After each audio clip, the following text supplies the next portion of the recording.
क्रिस्प्लिब में आपका स्वागत है। आज हम पाउला हॉकिंस के रोमांचक psychological thriller the girl on the train की गहराई में उतर रहे हैं।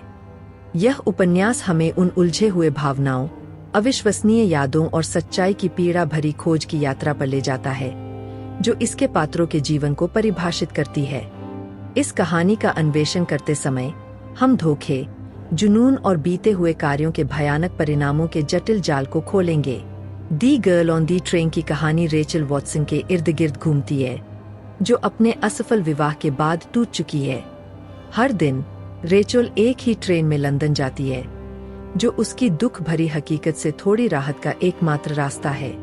जब ट्रेन उन उपनगरीय घरों के पास से गुजरती है जिनमें वह कभी रहने का सपना देखती थी, रेचल एक खास घर पर ध्यान देती है।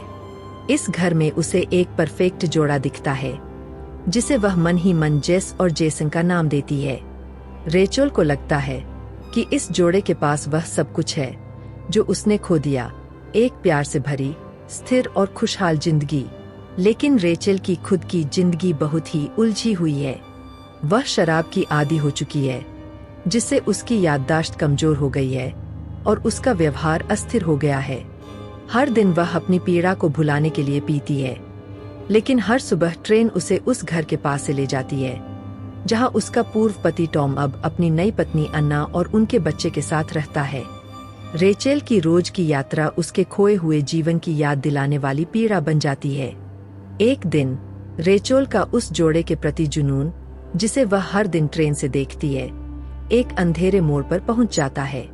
वह जेस, जिसका असली नाम मैगन है, को किसी और आदमी के साथ देखती है। इस दृश्य को देखकर रेचल की बनाई हुई आदर्श छवि टूट जाती है और उसे ऐसा लगता है जैसे मैगन ने उससे विश्वासघात किया हो। अपनी खुद की जिंदगी से बचने के लिए रेचल मैगन की जिंदगी में उलझती चली जाती है। लेकिन जैसे ही उसका जुनून बढ़ता है, मैगन रहस्यमय तरीके से गायब हो जाती है, जिससे रेचल की पहले से ही कमजोर दुनिया और भी बिखरने लगती है। रेचल की जिंदगी और भी ज्यादा नियंत्रण से बाहर हो जाती है जब वह मैगन के गायब होने वाली रात की घटनाओं को जोड़ने की कोशिश करती है।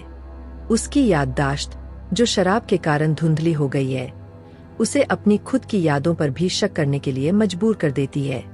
वह जानती है कि वह उस रात मैगन के घर के पास थी, लेकिन उसे याद नहीं कि वहां क्या हुआ। क्या वह किसी अपराध में शामिल थी? क्या उसने कोई वारदात देखी? रेचल सच्चाई जानने के लिए बेचैन हो जाती है, न केवल मैगन का पता लगाने के लिए, बल्कि खुद को साबित करने के लिए कि वह इतनी खोई हुई नहीं है जितना वह महसूस करती है। जैसे जैसे रेचल इस रहस्य की गहराई में जाती है, वह मैगन के दुखी पति स्कॉट से मिलती है। पुलिस की चेतावनी के बावजूद रेचल उससे जुड़ती चली जाती है, यह मानते हुए कि वह इस गुत्थी का एक महत्वपूर्ण हिस्सा है। लेकिन जैसे जैसे वह और गहराई से जांच करती है, उसे यह एहसास होता है कि उसके चारों ओर के सभी लोग, मैगन, स्कॉट, अन्ना और यहाँ तक कि टॉम, कुछ न कुछ छुपा रहे हैं। वह आदर्श जीवन जो रेचल ने अपने मन में बना रखा था, वास्तविकता से बहुत दूर है। हर किरदार के अंदर कुछ न कुछ रहस्य छिपा हुआ है और सच्चाई उसे कहीं ज्यादा परेशान करने वाली है जितना रेचल ने सोचा था। कहानी के अंत में जब रेचल मैगन के गायब होने की सच्चाई का पता लगाती है, तो यह सिर्फ एक रहस्योद्घाटन नहीं है, यह रेचल के लिए एक सामना है। एक ऐसा क्षण जब उसे यह निर्णय लेना होता है कि वह अपने अतीत को, अपने वर्तमान को बर्बाद करने देगी या फिर अपनी जिंदगी को वापस अपने नियंत्रण में लेगी।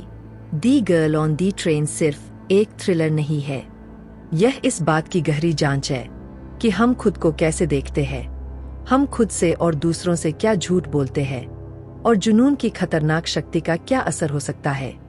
रेचल की यात्रा आत्मसम्मान की पुनः प्राप्ति की कहानी है, जिसमें वह धीरे धीरे अपनी योग्यता को फिर से समझती है और अपने आसपास की अराजकता के बावजूद अपनी खुद की प्रवृत्तियों पर भरोसा करना सीखती है। जैसे ही हम इस सारांश को समाप्त करते हैं, आइए इस तीव्र उपन्यास से मिले मुख्य सबक पर विचार करें।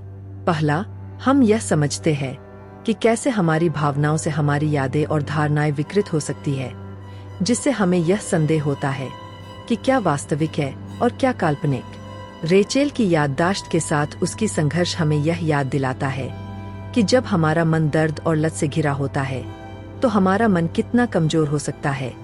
दूसरा, उपन्यास हमें जुनून के खतरों के बारे में चेतावनी देता है। रेचेल का दूसरों के जीवन के प्रति जुनून, विशेष रूप से उस जोड़े को देखकर जिसे वह ट्रेन से देखती है, हमें यह सिखाता है कि कैसे जुनून वास्तविकता को विकृत कर सकता है और विनाशकारी व्यवहारों की ओर ले जा सकता है।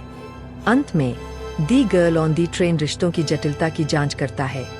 विश्वास, विश्वासघात और हम जो मास्क पहनते हैं उनके जटिल गतिशीलता में गोता लगाता है।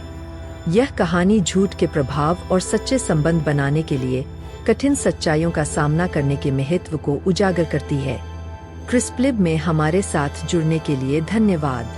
यदि दी गर्ल ऑन दी ट्रेन की यह गहन जांच आपसे जुड़ी हुई महसूस हुई तो कृपया इस वीडियो को लाइक करें और हमारे चैनल को सब्सक्राइब करें ताकि आपको और भी रोमांचक पुस्तक सारांश मिल सके। हम आपके इस रोमांचक उपन्यास के बारे में विचार सुनने के लिए उत्सुक हैं। तो नीचे टिप्पणी करें और हमारे नवीनतम सामग्री पर अपडेट रहने के लिए घंटी आइकन को दबाना न भूलें।